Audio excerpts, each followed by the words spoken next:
The corporations have not yet won. Community still exists in small tucked-away areas not often talked about. Artists and businesses beginning to thrive in places thought to be defeated. Dave, I like to call him David Francis. And I, Tom Maslowski, are here to give you a glimpse of what's going down in downtown J-Town. We're going to be interviewing all of our favorite musicians, Artists and business owners that give every ounce of themselves into what they do.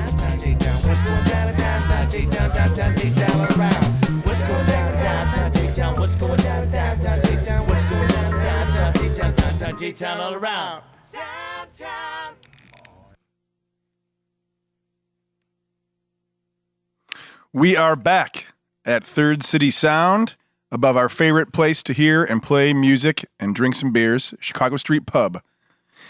Hello, Dave. How you doing today? Hey, Tom. You're a little overcompressed. Let me fix the setting real quick. But yeah, I'm doing pretty good. I always feel overcompressed. I always try to just pack myself in very tightly, and it just doesn't always work that way. It's a little rusty today. It's been, 3 weeks since we've like done 3 one weeks. of these in studio podcasts. Yeah, I was just going to say, this time we really are saying, and we are back. Yeah. It's been a long time. Yeah, last weekend was fun. Everybody look out for the video podcast coming out soon. Yeah, our very first video podcast of a really cool festival. I would say a new festival, but it's not. They've been going for 9 years, down on the farm. That place was great. Yeah, I really dug it. Good vibes, good people. Great sound. Great sound, yeah. And they had an awesome light show. They did. I was kind of crushed. Like, and the bubble guy. The bubble guy was kind of cool. Yeah, I do like the bubbles. I can't lie. You know, you've seen now at festivals nowadays, they always have the guy with like two giant, 4 foot or 5 foot sticks with a rope on it with all different shapes that they dip it into a bucket of soap, I'm assuming, I guess, right? It's like soapy water, yeah. And they make awesome, enormous, huge bubbles that cover entire fields of people. And I don't care who you are, you're going to sit and stare at it for at least 2 minutes straight. What do you think, Mr. Michael Shehan? I like bubbles very much. Thank you. I was wondering if your first song tonight was going to be about bubbles. Well, I guess it depends on how you want to look at it. I'm okay with people interpreting music the way they see fit. I'm, very open that way to the arts. Oh, I thought you said this song was about bubbles. No, this song is actually about heart failure. I take back all the jokes that I just previously said. No, it's cool, man. I can joke about it now. I'm going to go sit in the corner while Mike plays his first song. All right.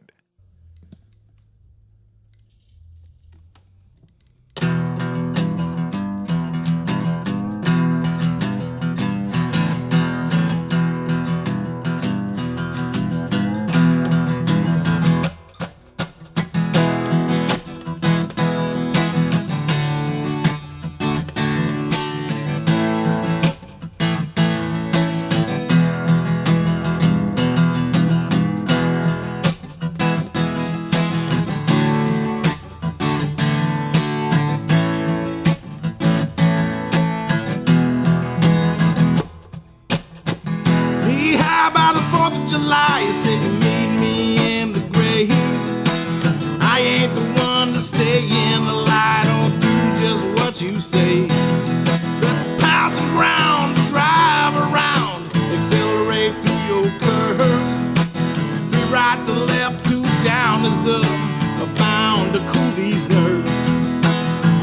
Know you laid a hex on me when you're knocking my doorstep.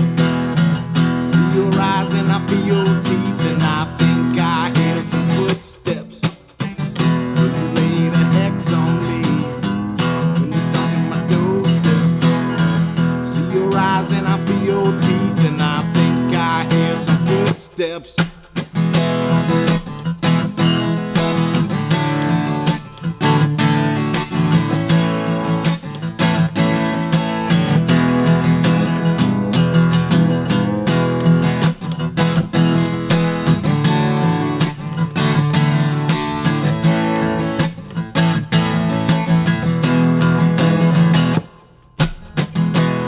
Because you needed to, let's get into the swing of things. Remember, baby,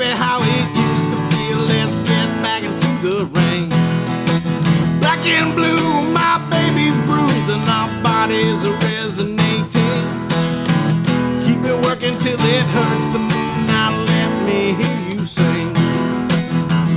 You laid a hex on me in the dark in my doorstep. See your eyes and I feel your teeth, and I think I hear some footsteps. You laid a hex on me in the dark in my doorstep.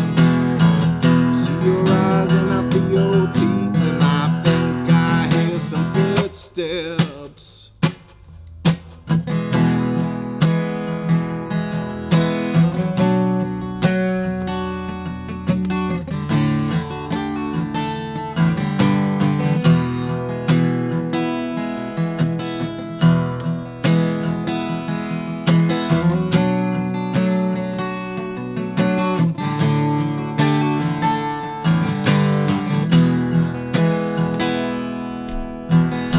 Spend some time on the party line. Turns out to be mostly waiting. And I only figure out that I'm gonna stay as I'm leaving. Words get caught in my mouth. They only make it out as you walk away.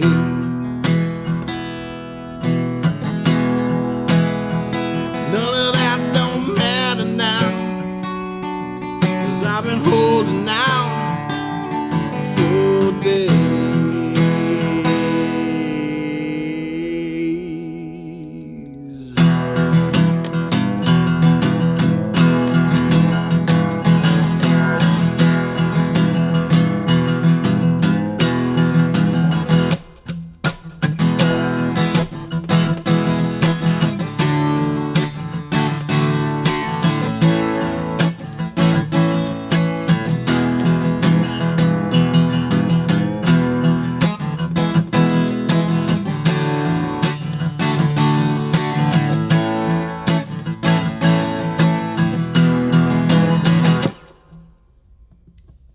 Nice.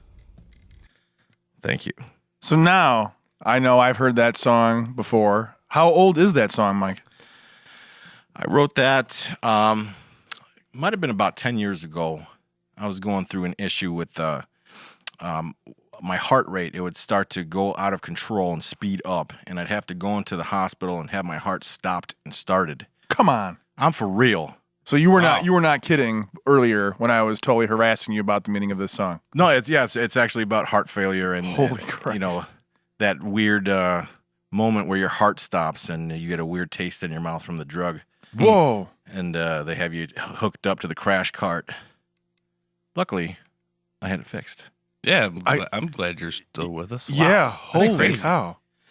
But it makes for good songwriting. You know, near-death experiences, I find, make for some good material. Now, you said every time it happened, you had to have your heart stopped and restarted. That's right. Dare I ask about the process of that? And then you said every time. How many times did that happen? That happened, I think it only happened about 4 times. Only where it got to that. 4 times, guys. I mean, it's not a big deal. Then I was like, I've had enough of this crap, and I need to do something about it.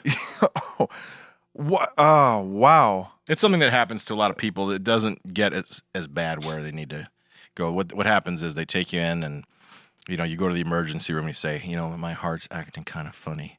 I don't feel so good. And they bump you to the front of the line, it turns out. And they hook you up and they say, this really looks pretty not good. Let me get somebody else who's older than me to check it out. And then they get you hooked up and strapped in. They say, okay, we're gonna inject you with this stuff, and it makes your heart slow down and stop, and then it kicks in again. Like, it's only a second, but it's the longest second in the world. Wow. And you just kind of see the world kind of fade away for a second before it comes back in. And that's seriously. That's like the musical metaphor. It kind of shadows that kind of progression of it. So there's that little interlude in the middle where you're kind of in and out of into the next world, maybe a little bit. Yeah, my question is, what did you bring back with you? Well, did you probably a demon. Well, I think you probably kicked that guy's ass, just for the record. Oh, thank you. Yeah. Obviously, because you're still sitting here. So yeah, I'm still kicking. So, or unless this is the afterlife with Christopher Walken looking at me from the wall over there. Can you do your Christopher Walken impersonation, please? Because I think it sounds like a different character altogether, and we had a debate about this earlier, and I want to settle it on the air right now. Well, what you're asking me to do here is a little bit ludicrous, but, sure, I'll do it. But it's just Christopher Walken, and I think this whole thing is just a little bit strange.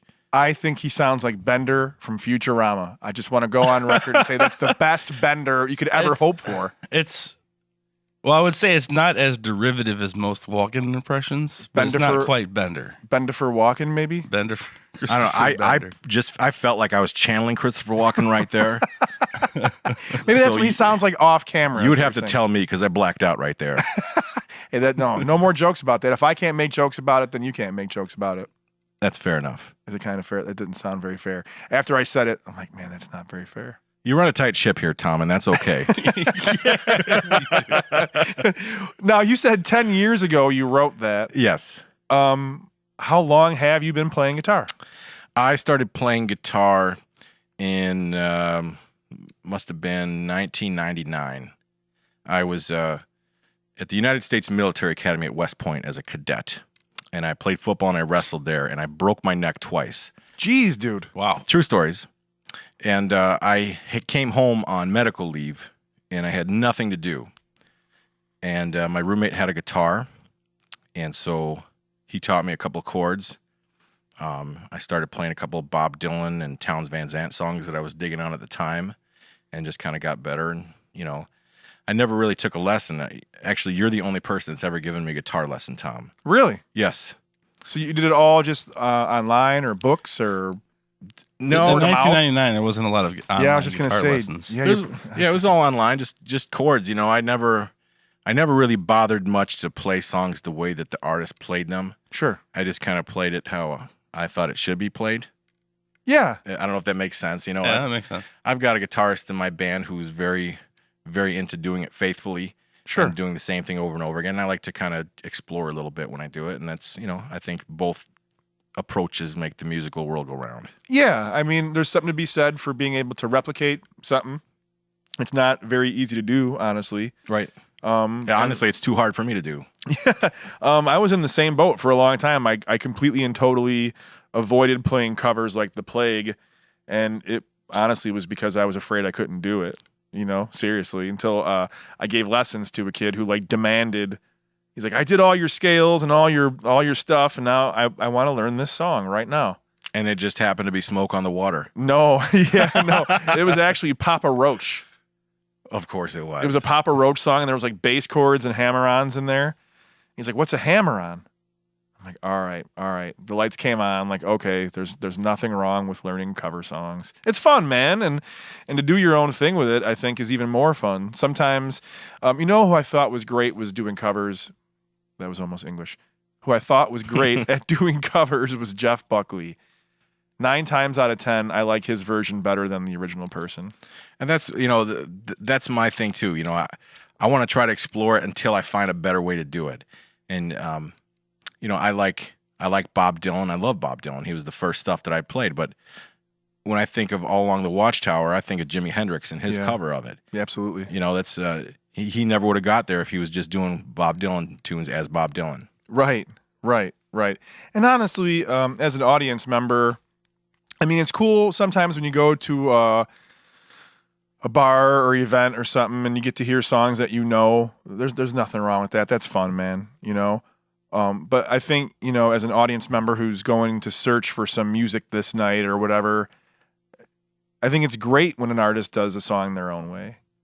Do you happen to have any particular artists that you like to do your own thing with on a regular basis?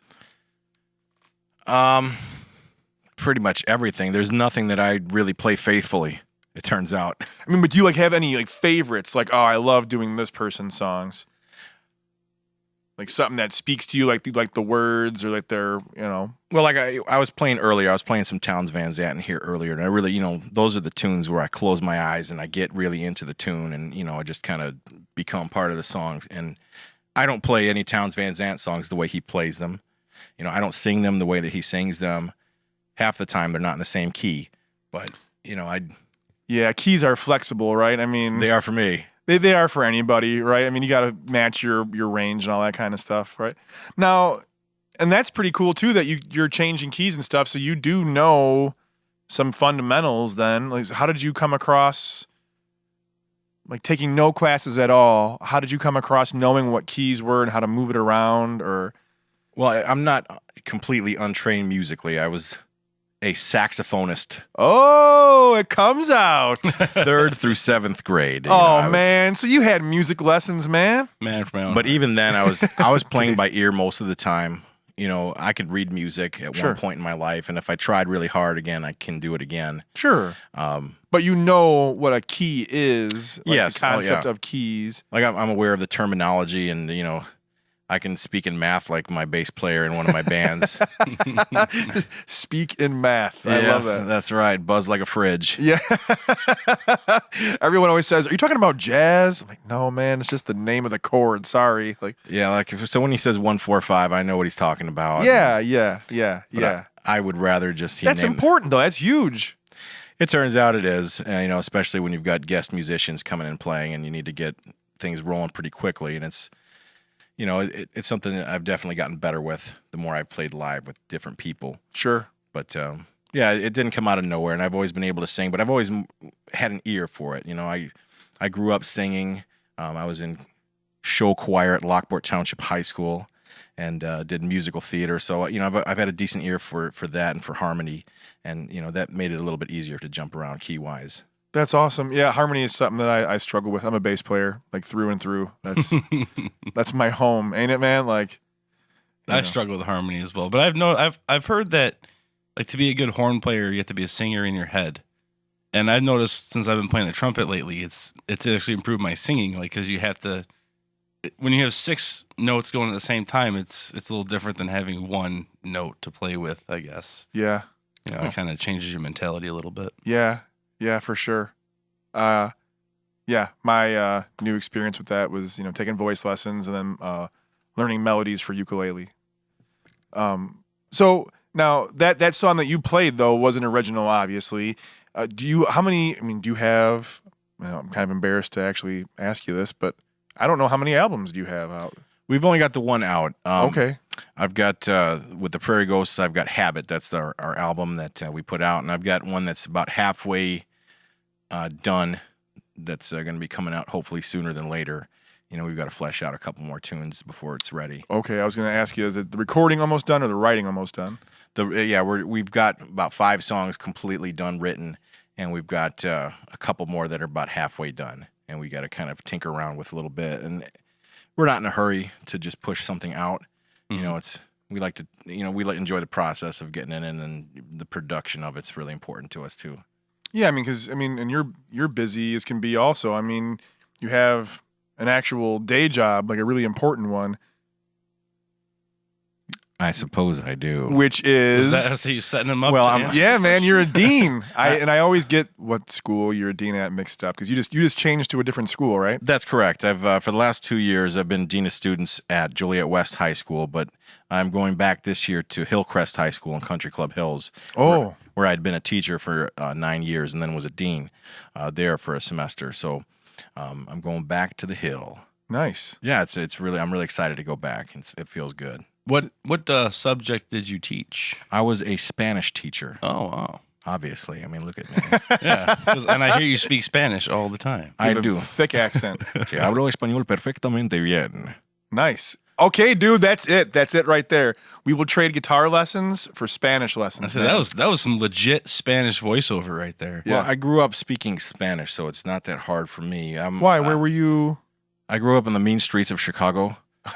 My mother is an immigrant from Europe. She's Lithuanian. Okay. I grew up speaking Lithuanian at home. It was my first language. Oh, wow. And then she married my stepfather, who's from South America. He's from Uruguay.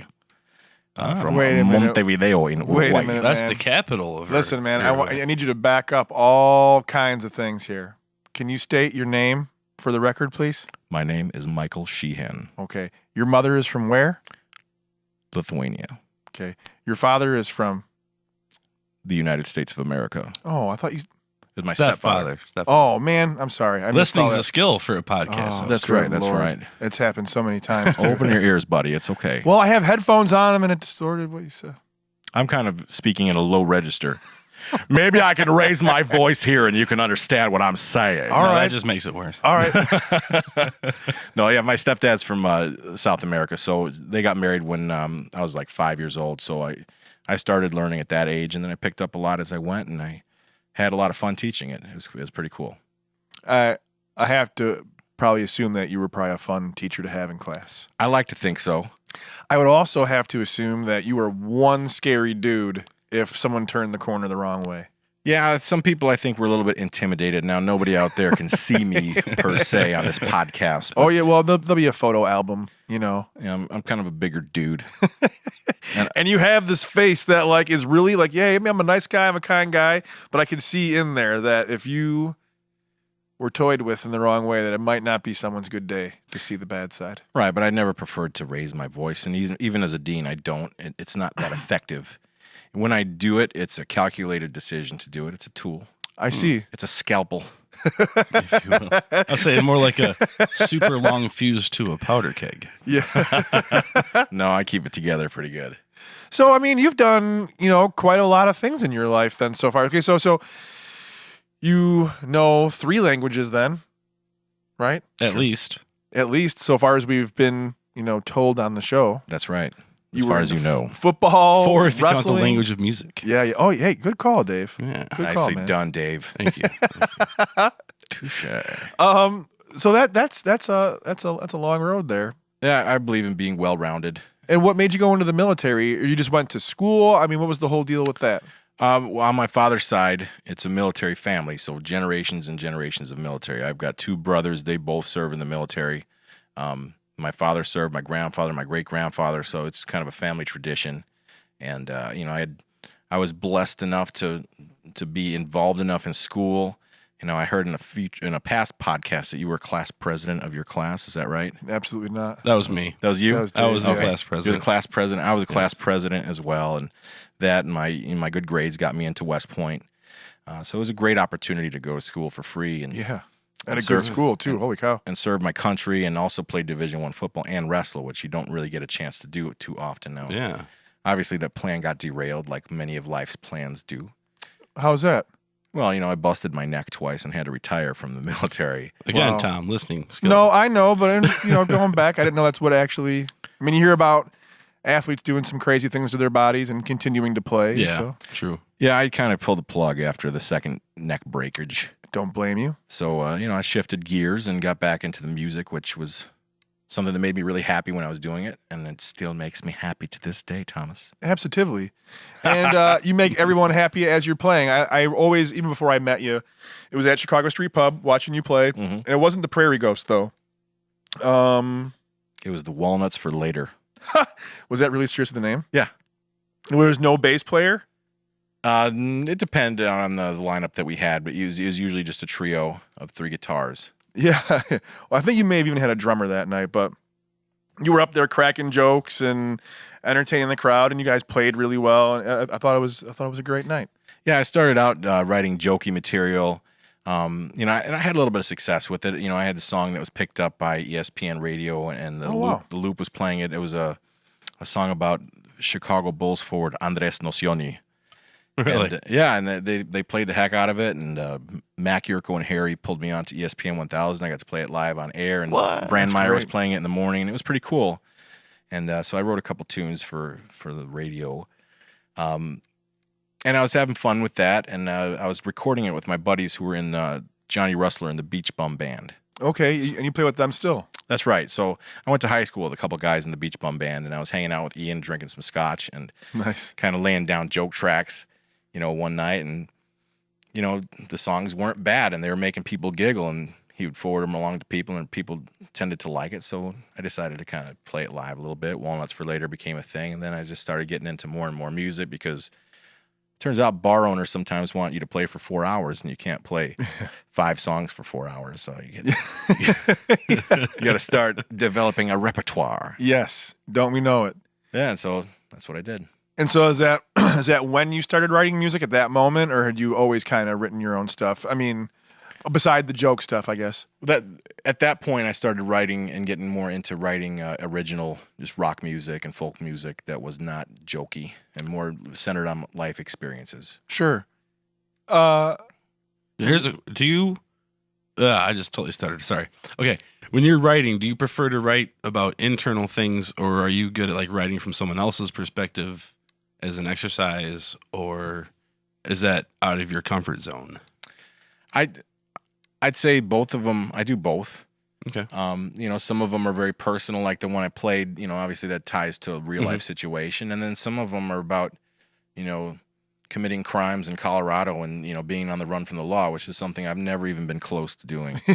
So some of them are a story that I can create, and some of them are a personal story that I tell.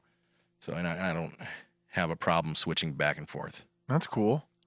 Now, when did the Prairie Ghosts come into play then? Because I feel like maybe that's a more recent. Well, I guess not anymore, but maybe in the last 5 years. Is that right? Yeah, we started as a trio, and we wanted a bigger sound.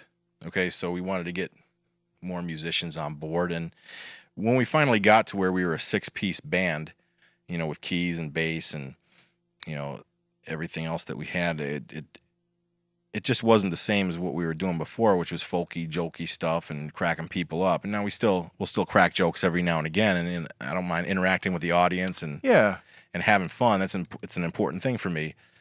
But it became more about music and less about, making people giggle. And so we decided that what we were doing now was different than what we were doing then. Walnuts for Later for me is still a project that's ongoing, and I still have jokey type of songs that I write. And if I ever find the time to do it, I would love to release another album with that sort of material. But I'd like to volunteer my bass services on that if I could. Awesome, that'd be cool. And you volunteer my studio recording services for that. I think it's a safe bet that we'll be back here to record it when we do. That would be awesome. Hell yeah. Oh yeah. But for Prairie Ghosts, those songs were much more personal, much more soulful, much more passionate. And so we decided it'd be better to kind of rebrand it and come up with something just a little bit different, because it wasn't really a reflection of what we had been doing previously. Now, where does Prairie Ghosts come from then? Well, I wanted to have something that tied into the area that we're from. Sure. You see a lot of people like starting country bands up here, and they talk about how they're, rodeo stars or hillbillies, and it's just not the truth. Yeah. If you're from Manuka, you're not busting broncos in the rodeo. Sure. Climbing the Smoky Mountains. Exactly. Well, they're getting into character, right? They're having their thing as well, too, right? Right. But this is prairie land. Sure.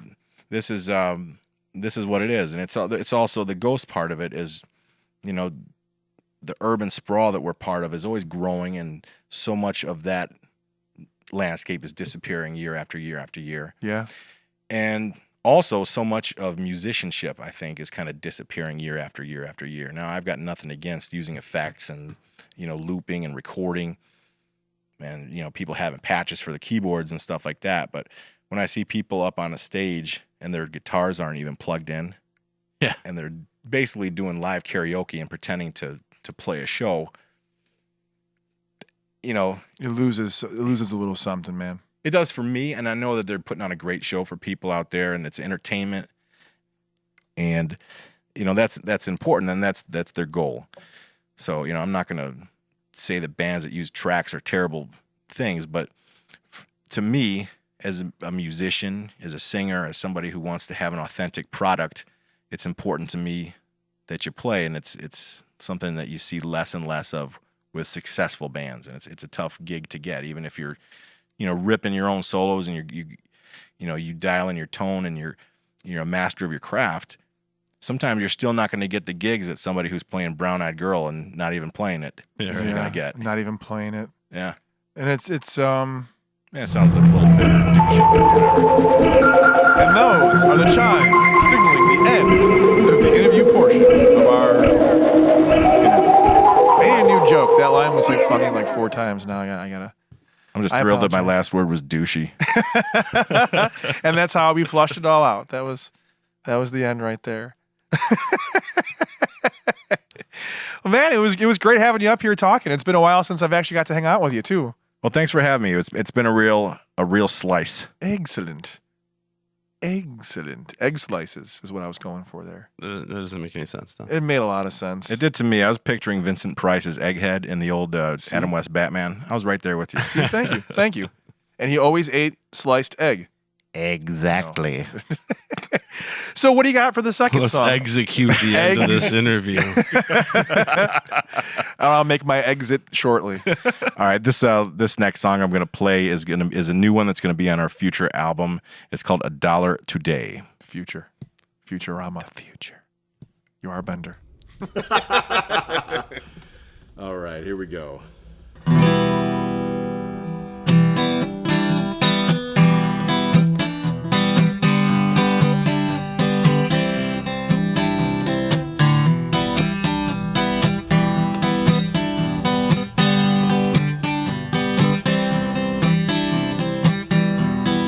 $1 today ain't $1 tomorrow.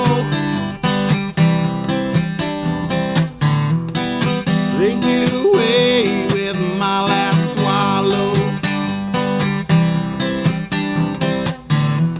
$1 today ain't $1 tomorrow. But it's still the same when they're taking a borrow.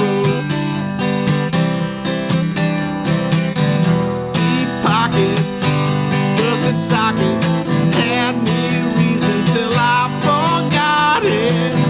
Drum kicks, guitar picks, all that work that you're doing, boy, it don't mean spit. If you can't stand the heat, then quit. I'll be here when the getting gets.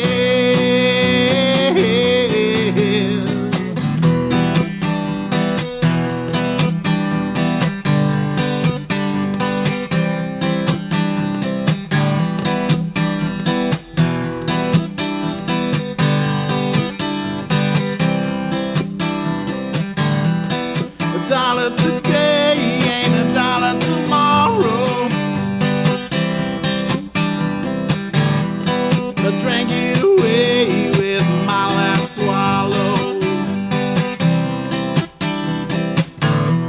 $1 today ain't $1 tomorrow. But she's still gone, just like the cash that I borrowed. Nowhere to go and I ain't got paid. It's the same old thing as yesterday. Yeah, I'm down on my luck, man. Give me some change. It's the same old story, just a different day. If you can't stand the heat, then quit. I'll be here when the getting gets. Get mine, get behind. I got dollar signs that are on my mind. Get behind me, I'm in the front of the line. Yeah, I'm gonna get mine.